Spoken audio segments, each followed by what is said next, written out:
મધ્ય ગુજરાતની સૌથી મોટી ગણાતી અને એમ્સ કક્ષાની સુવિધાઓ આપવાના મોટા દાવાઓ કરતી વડોદરાની સયાજી હોસ્પિટલમાંથી તંત્રની અત્યંત અસંવેદનશીલ અને શરમજનક તસવીર સામે આવી છે।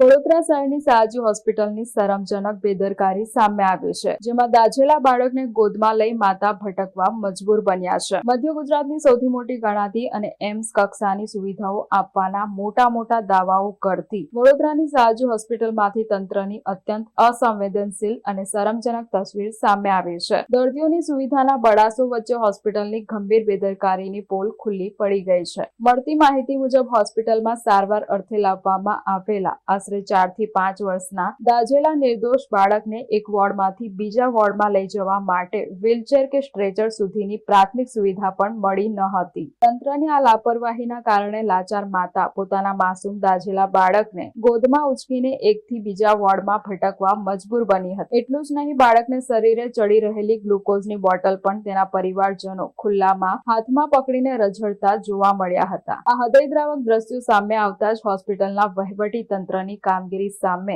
ગંભીર સવાલો ઉભા થયા છે।